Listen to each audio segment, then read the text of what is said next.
different setup to the local produce section. We're usually interviewing bands. Today, I'm Learn, and you're joining me and us here at the Pac-Man Room at Blueberry Hill in the Del Mar Loop.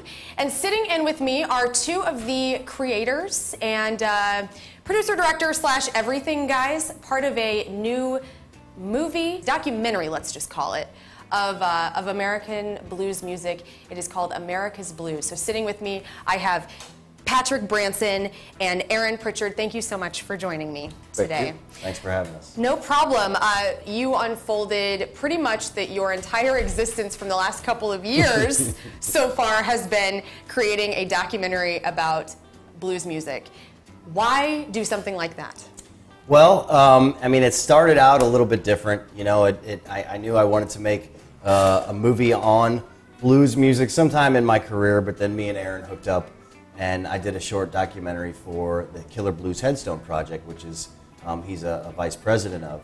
And as I was doing that film, I realized there's a lot of really influential musicians that don't even have headstones. And then as I thought about it more, and as we talked more and got together, realized there's a much bigger story here. And the blues is so undercredited.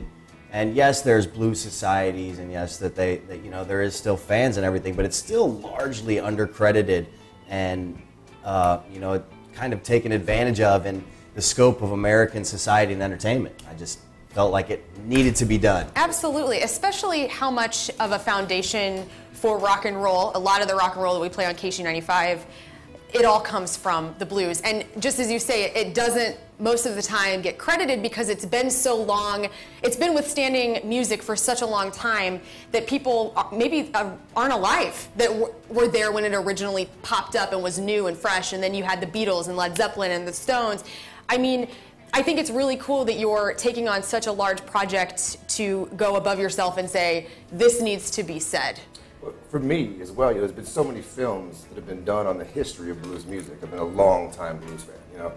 So many films done on the history. There's been so many live concerts documented. But we're taking a unique angle in that. You know, we're really putting our focus on the impact that blues music has had on, you know, for America at large when it comes to our popular culture, when it comes to social issues. Right. You know, beyond the music, everyone knows that it influenced rock and roll. You know, everyone knows that it influenced jazz. But they know anything beyond that? I don't know. So we're here to help. That's cool too that you say across America, because you guys have, I mean, you're on tour with this movie. You guys are going to every big, small town. I mean, it's endless to where you will travel to interview some of the subjects and musicians that you are. Who is the most famous person that you've interviewed? Who is the most least famous but maybe most influential to this documentary? Well, let's say, I mean, the most famous person we've interviewed yet, we have a number of interviews that we're lined up for the next couple of months. We're going on tour again. We had, I think, 8 cities in 2 months. And I guess the most famous person we've interviewed, I would say, in my opinion, would have to be Curtis Salgado, which was, it was cool. He was the inspiration for John Belushi's character in the Blues Brothers. And the Blues Brothers, to me, anybody that loves comedy, the Blues Brothers is a staple in American entertainment, and pretty much, you know, not only did it help the blues industry at large, but it was an amazing statement to make a comic view of something so powerful. Totally try and get Dan Aykroyd. We're on it. Totally get him involved in this. Give him some Skullhead vodka. You guys will be Cross set. your fingers. We have an in, and hopefully, you know, we have somebody that will at least show him our trailer in the fall, and if we get lucky. I'll tell you, Dan's a big fan of the blues anyway. One of our favorite cities on earth, one of the biggest blues cities ever, you know, Clarksdale, Mississippi. Dan makes regular visits there. And you'll go on YouTube or go on, you know, Twitter or Facebook, and you'll see Dan Aykroyd in these small little bars that we go to all the time.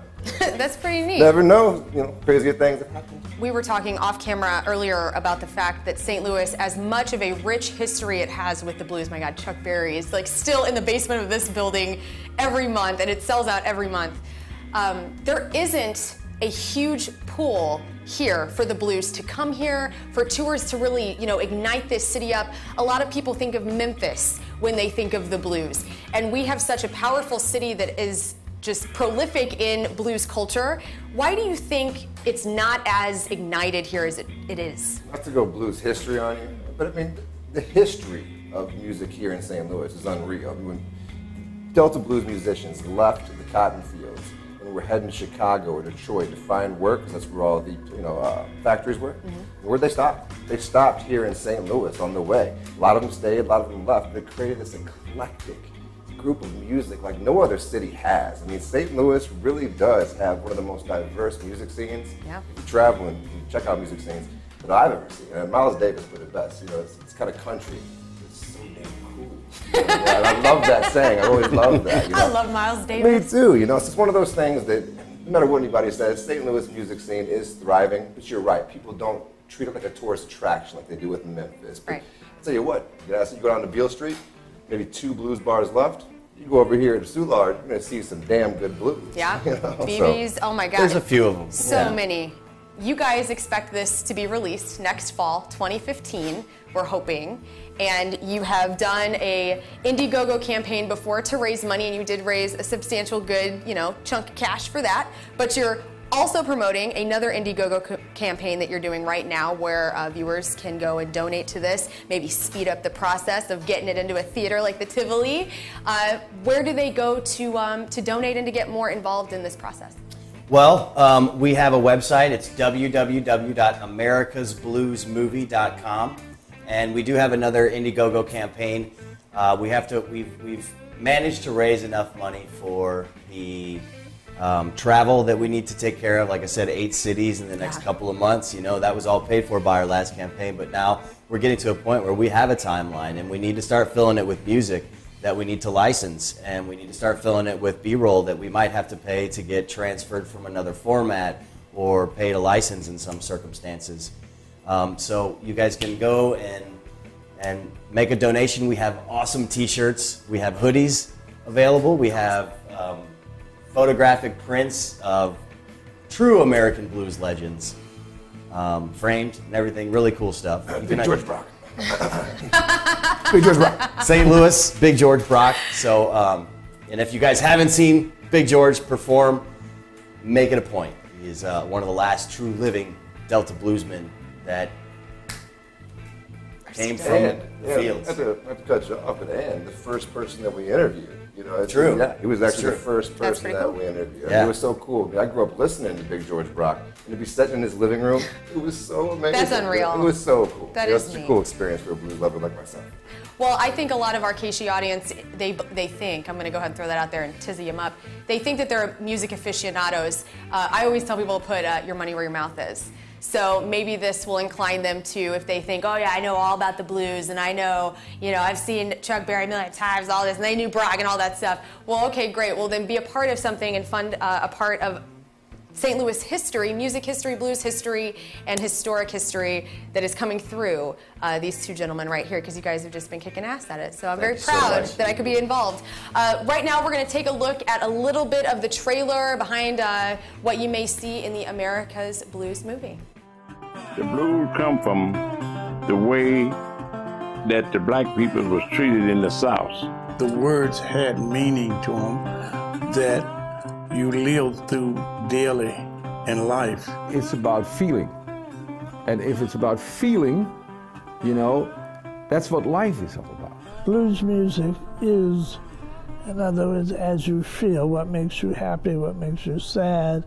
For more information on how you can donate and to watch a full trailer of the America's Blues movie, go to americasbluesmovie.com.